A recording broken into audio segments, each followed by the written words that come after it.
भाई हो तो तेज प्रताप यादव जैसा हो, तेजस्वी यादव जैसा कोई बहन भाई नहीं मांगेगी। आज के बाद, इस इंसिडेंट के बाद कोई बहन तेजस्वी यादव जैसा भाई नहीं मांगेगी। भाई मांगेगी तो तेज प्रताप यादव जैसा भाई मांगेगी। संजय यादव का तेज प्रताप यादव के सामने एक नहीं चल रहा था। संजय यादव सबको तो कंट्रोल कर रहे थे, लेकिन तेज प्रताप यादव एक ऐसा नाम था जो उनके कंट्रोल से बाहर का चीज था। इसी वजह से उसे साजिश के तहत 6 साल के लिए जो है वो बाहर कर दिया गया। अगर रोहिणी आचार्य का अपमान हो या फिर किसी भी बहन का अपमान हो, तेज प्रताप यादव वहां पे बैठा हो, आप कह दें गंदा किडनी है, तुरंत गंदा सही का 2 मिनट में फासला ही बुलवा देते वो। संजय यादव अभी इतने भारी हैं साहब की तीन बहनें चली जाती है, कोई नहीं रोक पाता। रोहिणी आचार्य चली जाती हैं, कोई नहीं रोक पाता। पक्का ये तो पता चल चुका है कि भाई संजय यादव सब पे भारी है। और एक तरफ लालू यादव, एक तरफ राबड़ी देवी, रोहिणी आचार्य, मीसा भारती, और एक तरफ अकेले जो है इंपॉर्टेंट है संजय यादव। कि जब रोहिणी आचार्य का अपमान हो रहा था, वहां पे तेजस्वी यादव बैठे थे, इसलिए वहां पे वो चप्पल निकाल लिए।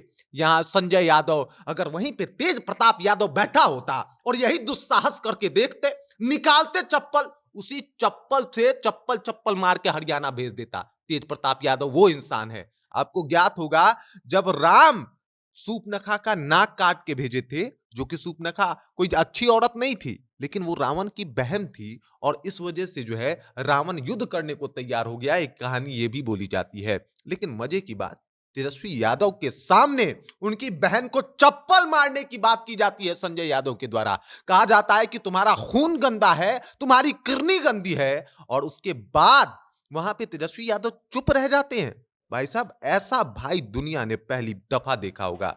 रोहिणी आचार्य को गंदी औरत कह के पुकारा जाता है और लालू यादव बस खड़े होकर चुपचाप देखते रहते हैं। राबड़ी देवी भी कुछ नहीं कर पाती है, तेजस्वी यादव भी कुछ नहीं कर पाते हैं, और ये सब कहने वाला कोई और नहीं बल्कि तेजस्वी यादव का परम मित्र संजय यादव होता है। इस पर आज हमारे साथ चर्चा के लिए रजत जी हैं। क्या कुछ हुआ इस बारे में इनसे हम बात करेंगे, लेकिन उससे पहले नमस्कार, मेरा नाम विष्णु है और आप देख रहे हैं जनता जंक्शन। रजत जी, रोहिणी आचार्य को गंदी औरत कह के पुकारा जाता है और सबके सामने लालू यादव वहां पर होते हैं, राबड़ी देवी वहां पर होती हैं, उनकी जो बेटियां हैं वो होती है, तेजस्वी यादव खुद वहां होते हैं, लेकिन फिर भी ऐसे उनके साथ ऐसा व्यवहार किया जाता है। महाभारत में एक कैरेक्टर है धृष्टद्युम्न। धृष्टद्युम्न था द्रौपदी का भाई, और जब उसकी बहन का सभा में अपमान हुआ था और पांचों पांडव खामोश थे ना, तो धृष्टद्युम्न इधर बैठा हुआ था और प्रतिज्ञा लेके बैठा हुआ था कि जब तक इन लोगों को सबक नहीं सिखाएंगे, तब तक हम चैन की सांस नहीं लेंगे। और अंततोगत्वा होता क्या है, महाभारत की लड़ाई में धृष्टद्युम्न एकमात्र सेनापति बनता है, और पूरा महाभारत में वो एक वीर योद्धा अकेले अपने बहन की अस्मिता की लड़ाई लड़ता हुआ जो है वो दिखाई देता है। और ऐसी अनगिनत कहानियां हैं विष्णु जी, जिसमें अपने बहन के लिए एक भाई जो है अपना सर्वस्व निछावर निछावर कर दे, सब कुछ दांव पे लगा दे। बहन का मतलब आत्मसम्मान होता है। आपको ज्ञात होगा जब राम सूपनखा का नाक काट के भेजे थे, जो कि सूपनखा कोई अच्छी औरत नहीं थी, लेकिन वो रावण की बहन थी, और इस वजह से जो है रावण युद्ध करने को तैयार हो गया। एक कहानी ये भी बोली जाती है। लेकिन मजे की बात, तेजस्वी यादव के सामने उनकी बहन को चप्पल मारने की बात की जाती है संजय यादव के द्वारा। कहा जाता है कि तुम्हारा खून गंदा है, तुम्हारी किडनी गंदी है, और उसके बाद वहां पे तेजस्वी यादव चुप रह जाते हैं।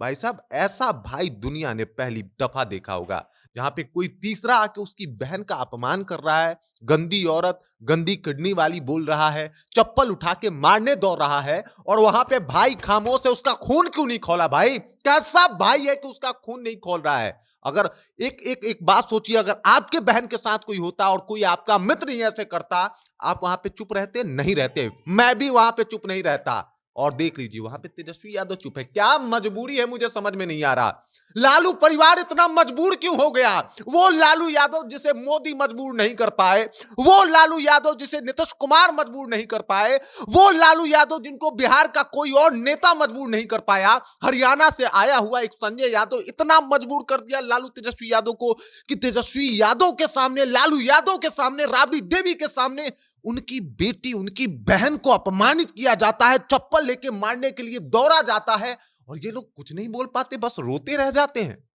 बस रोते रह जाते हैं। साहब ये मतलब किसी ने सोचा ही नहीं था और बिहार में लालू परिवार में इस तरीके की चीजों का किसी ने कल्पना नहीं किया था जो चीज इस बार हुआ है। मैं खुद दंग हूं कि तेजस्वी यादव आप हर टाइम पे खामोश रहे।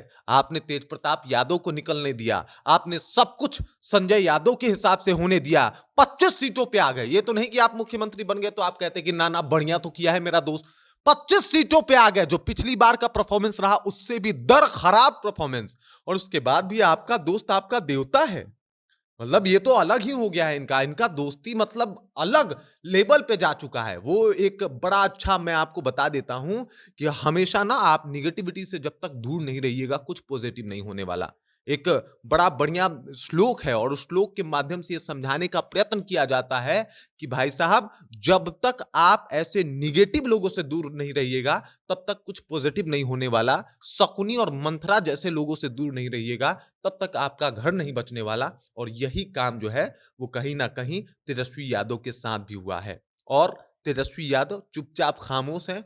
ये मुझे लगता है पूरे बिहार के लिए, वो बिहार की बेटी जिसके लिए तमाम लोग, चाहे वो नीतीश कुमार हो, चाहे वो आप बात कर लीजिए सम्राट चौधरी जो इतना लालू यादव के पीछे पड़े रहते हैं, वो भी उस वक्त इमोशनल थे और कह रहे थे भाई बेटी हो तो रोहिणी आचार्य जैसी हो। पूरा बिहार कह रहा था कि बेटी हो तो रोहिणी आचार्य जैसी हो। और आज बेटी वो बिलखती हुई रोती हुई जाके एक पोस्ट लिखती है कि किसी के घर में रोहिणी आचार्य जैसी बेटी ना हो। ये व्यवस्था है उस लड़की की। ये कहीं ना कहीं वो फेलियर है उस लड़की का। उसने कहा कि भाई साहब किसी बेटी को अब बाप को किडनी नहीं देना चाहिए, बाप की जान नहीं बचानी चाहिए। ये तो वो बाबा भारती वाला कहानी याद आ गया कि चुरा तो ले जा रहे हो मेरा घोड़ा, लेकिन किसी से बताना मत कि तुम घोड़ा चुरा के ले गए, क्योंकि तुम एक बड़ा ही कमजोर आदमी बन के आए थे और घोड़ा छीन के ले गए। ठीक वही हुआ रोहिणी आचार्य के साथ। कह रहे हैं कि किसी के घर में बेटी जो है वो रोहिणी आचार्य जैसी नहीं होनी चाहिए, क्योंकि रोहिणी आचार्य जैसी बेटी होगी तो बाप की मदद करेगी और फिर उसी घर में उसको बेइज्जत किया जाएगा उसी बाप भाई के सामने बिठा के। इस तरीके का हालात रहा है और शायद इस बात को समझ नहीं पाए तेजस्वी यादव। और मुझे लगता है कि भाई ये मतलब इंड गेम चल रहा है, लालू परिवार का इंड गेम चल रहा है। अकेले तेजस्वी यादव ने सब कुछ तबाह कर दिया। वहां पर लालू यादव थे, रो रहे थे, राबड़ी देवी बिलख रही थी, लेकिन तेजस्वी यादव कुछ नहीं कर पाए। क्या लालू यादव और पूरा जो उनके परिवार है, राजद है, क्या उस पर संजय यादव इतना भारी पड़े? बिल्कुल भारी हैं संजय यादव, अभी इतने भारी हैं साहब कि तीन की तीन बहनें चली जाती है कोई नहीं रोक पाता। रोहिणी आचार्य चली जाती हैं कोई नहीं रोक पाता। पक्का ये तो पता चल चुका है कि भाई संजय यादव सब पे भारी है। और एक तरफ लालू यादव, एक तरफ राबड़ी देवी, रोहिणी आचार्य, मिसा भारती, और एक तरफ अकेले जो है इंपॉर्टेंट है संजय यादव तेजस्वी यादव के लिए। और ये फैक्ट है विष्णु जी, भारी है वो, इतना फैक्ट ये जो है सामने आ गया है। लेकिन हां मैं ये दावे के साथ कह रहा हूं कि जब रोहिणी आचार्य का अपमान हो रहा था वहां पे तेजस्वी यादव बैठे थे, इसलिए वहां पे वो चप्पल निकाल लिए। यहां संजय यादव, अगर वहीं पे तेज प्रताप यादव बैठा होता और यही दुस्साहस करके देखते, निकालते चप्पल, उसी चप्पल से चप्पल चप्पल मार के हरियाणा भेज देता। तेज प्रताप यादव वो इंसान है। आज तेज प्रताप यादव लालू यादव के पार्टी में इसलिए नहीं है क्योंकि उसने एक फोटो डाल दिया था। फोटो कौन डाला था वो भी बड़ा चर्चा का विषय हुआ है, क्योंकि जयचंद में आकाश यादव का भी नाम है जो उस लड़की के भाई थे। और क्या जयचंद मिले हुए थे आपस में ये सब कुछ करवाने के लिए, एक बड़ा मुद्दा बन के सामने आ रहा है। लेकिन वापस आते हैं कि जब पार्टी से निकाला गया, इसलिए नहीं कि सिर्फ फोटो डाले हैं, इसलिए कि संजय यादव का तेज प्रताप यादव के सामने एक नहीं चल रहा था। संजय यादव सबको तो कंट्रोल कर रहे थे, लेकिन तेज प्रताप यादव एक ऐसा नाम था जो उनके कंट्रोल से बाहर का चीज था। इसी वजह से उसे साजिश के तहत 6 साल के लिए जो है वो बाहर कर दिया गया। वरना अगर रोहिणी आचार्य का अपमान हो या फिर किसी भी बहन का अपमान हो, तेज प्रताप यादव वहां पे बैठा हो, आप कह दें गंदा किडनी है, तुरंत गंदा सही का 2 मिनट में फासला ही बुलवा देते वो। 2 मिनट, अभी कह रहे हैं ना कि एक बार इशारा कर दीजिए पिताजी, जयचंदू को जमीन में गाड़ देंगे, तो समझ जाइए ये शख्स है तेज प्रताप यादव। और मुझे लगता है कि भाई हो तो तेज प्रताप यादव जैसा हो, तेजस्वी यादव जैसा कोई बहन भाई नहीं मांगेगी।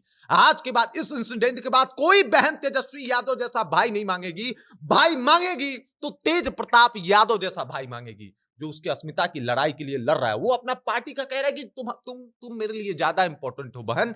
आओ पार्टी में तुम्हें जो करना है वो करो, तुम्हारा पूरा का पूरा पार्टी है और पार्टी से ऊपर ओहदा है, तुम मेरे साथ रहो। ये मत सोचो कि मायके से तुम्हारा संबंध टूट गया है। इसका मतलब है तेज प्रताप यादव। और मुझे लगता है कि जिस तरीके से तेज प्रताप यादव जो इंसान है ना भाई साहब, उसके आस-पास भी नहीं है। उसके आस-पास भी मतलब एक इंसान, एक राजनेता बहुत अच्छे हो सकते हैं तेजस्वी यादव, एक इंसान, एक बेटा, एक भाई, तेज प्रताप यादव जैसा कोई दूसरा नहीं है। और मुझे लगता है लालू परिवार कहीं न कहीं तेज प्रताप यादव को मिस कर रहा है। अगर तेज प्रताप यादव होते, तो रोहिणी का शायद ये हश्र नहीं होता, इस तरीके से उनको भगाया नहीं जा रहा होता और इस हालात से रोहिणी आचार्य आज जूझ नहीं रही होती, रो नहीं रही होती। वो लड़की जिसने अपने पिता के लिए एक किडनी दे देना, समझ रहे हैं? रूह काँप जाएगा बड़े-बड़े जो अपने बाबू-माई को बहुत ज़्यादा मानते हैं ना, कहते हैं कि बहुत मानते हैं। अगर ऐसा मौका आएगा ना सर, कोई किडनी देने को तैयार नहीं होगा। वो बेटी ने किया, लेकिन सिला क्या मिला? और ये सारी चीज़ें देख के लग रहा है कि भाई राजनीति है और लालू परिवार की राजनीति इतनी गंदी कैसे हो गई? समझ में नहीं आया। दूषित करने वाला वही हरियाणा वाला, अभी तक तो इल्ज़ाम यही है। बाकी देखिए आगे क्या होता है। बहुत पर्दे अभी बहुत परत दर परत पर्दे उठने वाले हैं। बहुत कुछ है लालू परिवार का जो बाहर आने वाला है और ये सब कुछ तेजस्वी यादव के नाकामी को दर्शाता है, जिससे ना पार्टी सँभली और ना ही परिवार सँभला। तो आपको बता दें कि रोहिणी आचार्य के साथ जिस तरह से व्यवहार किया गया उसके बाद से पूरा लालू परिवार अब बिखर रहा है। पहले तेज प्रताप यादव पार्टी और परिवार छोड़ के चले गए, नकार दिया और अब दोबारा जाने को तैयार नहीं। अब रोहिणी आचार्य सामने से यह बात बोल के गई है कि हम आपका परिवार और पार्टी दोनों छोड़ रहे हैं और उसके बाद से उनकी कई बहनें अब परिवार छोड़कर जाने को तैयार हैं, वो भी निकल गई हैं। बाकी इस पूरी चर्चा पर आपका क्या कहना है, आप क्या सोचते हैं, आप हमें कमेंट कर सकते हैं। आप देख रहे हैं जनता जंक्शन, मेरा नाम विष्णु है।